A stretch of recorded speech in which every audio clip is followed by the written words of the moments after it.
Spider-Man 2 on the PS2 is one of those games that basically made my childhood, along with Ultimate Spider-Man and many other games like Naruto. Yes, I'm a weeb and still am. But how does Spider-Man 2 on the PS2 hold up? Is it genuinely worth playing after 19 years with the PS4 Spider-Man games out now, and they are far easier to access compared to Spider-Man 2, and was it as good as we all remember? Let's find out. If you want more reviews on older games, perhaps even from the PS1 generation or older, leave a comment down below on a game you'd like to see reviewed. Now, I don't want to waste any more of your time, so lastly, thank you all for the support. We're getting closer and closer to 10,000 subscribers, which is just insane. I really do appreciate it. Hop in the Discord down below if you want to get more involved in the community, and just thank you. Spider-Man 2 is one of those PS2 games that is heavily praised, with nostalgia being a main factor, but I always find myself going back every couple years and always enjoying it, but I never looked at it critically. I looked at it as more of a guilty pleasure, so this was completely different for me. I found a lot of flaws that's not just age related, plus we have the new Spider-Man games, and I'm just going to say it now, those games are far better than what we have here, but that doesn't mean Spider-Man 2 is bad. Let's start with how Spider-Man 2 handles the story, as it's a movie tie-in game, probably the last of its kind. You follow the film's story very loosely, and you have additional villains like Rhino, Shocker, Mysterio, and Black Cat. Oh, and we can't forget Black Cat 2 and 3. Oh jeez. These additional stories really don't flow very well, and it's not a big deal, but when compared to the games of today, it's heavily lacking, and it's not like story games didn't exist back then, but there were definitely not a lot of open world story games, so I'm really not going to complain too much, and here's why. It's fucking hilarious. Here you go. Some of these line deliveries, it's just simply some of the best I've ever heard, and I've had such a great laugh. Just every time I play it, I just have a really good laugh. Hearing Tobey Maguire try to bust out a line, and it's just too much. It's just too much.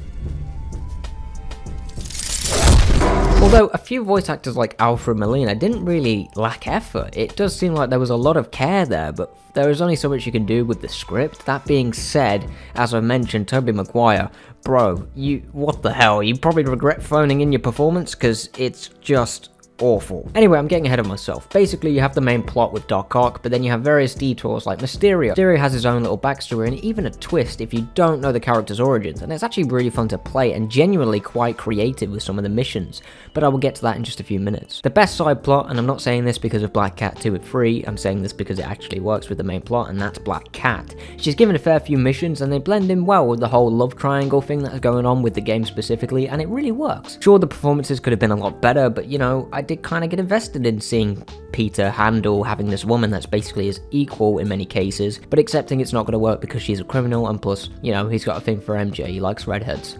Sure, stuff like that has been done to death, but I really enjoyed it, and is probably the best bit of the story. I'm not going to bang on about it, the story is there because it's a tie-in game and you really shouldn't care too much, and I will always enjoy it. It's like the super director's cut of Spider-Man 2 if Sam Raimi didn't understand pacing and balance of plot points and not blowing your load in one film. I really enjoyed it, and I hope you do go back to play it on your PS2, or if you choose to emulate, but for legal reasons I will not be telling you how to do that, go research it yourself. Now the gameplay. The gameplay is so good. The boss battles not so much, but let's get deep into this. Every time I boot up Spider-Man 2, after a couple years, I go, ugh, this feels rough. But the moment you start getting upgrades, it's just fantastic. The combat is genuinely really good. Sure, it lacks variety until the later stages of Spider-Man 2, but it's pretty damn good. I may even prefer it to the new Spider-Man games if I'm in the right mood. You have full control of your webs. It's not like the PS4 version where you just zip to someone and then beat them up or use specific gadgets. And while that system, in a non-biased view of it, is better than what you get with Spider-Man 2, I still find myself having way more fun with this system. You can web guys up holding triangle, or you can spin them around, multiple people if you really feel like it, hang them on lampposts, pull them in for a grab move, and just pound on them, among many other combos. Things like that are just simply just fun. Difficult too when you first get into it as well, and is the original creator of the dodge button, or better yet the counter button that basically defined the Arkham games, and that's just awesome. You have various crimes like robberies, car chases, getting that kid its fucking balloon, along with saving people from sinking ships.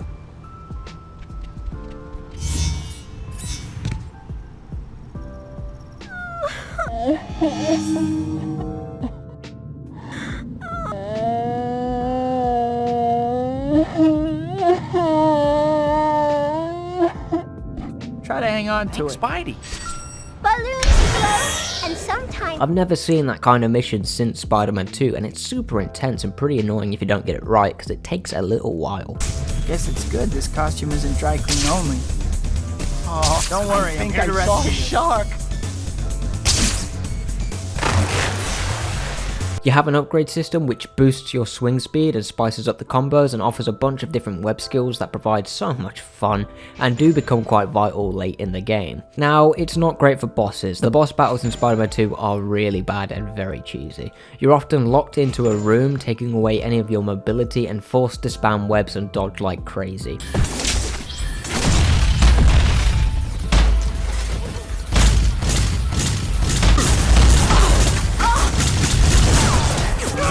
It's not fun, it's just frustrating, and it's the one major flaw with Spider-Man 2 because those moments, while rare, really do irritate you. I did have to take breaks anytime I had to take on Doc Ock, especially in that final battle. That final battle is just outrageously difficult if you don't know what you're doing.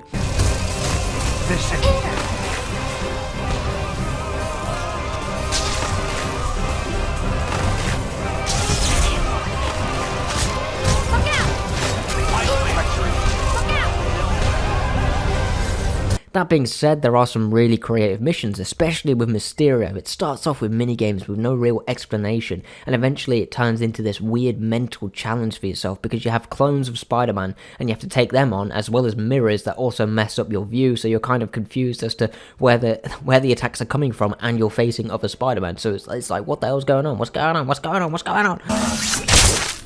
Take a nap, Sap.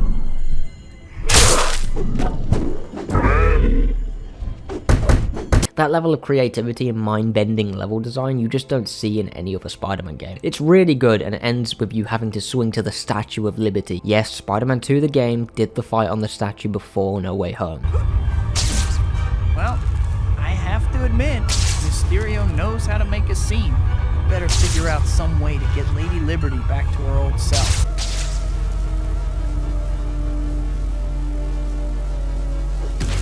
Those missions are easily my favourite in Spider-Man 2. Now the swinging, I know I'm going to annoy a lot of people, but I just prefer this system over the new games. The new system is great, but you just don't have enough control over it.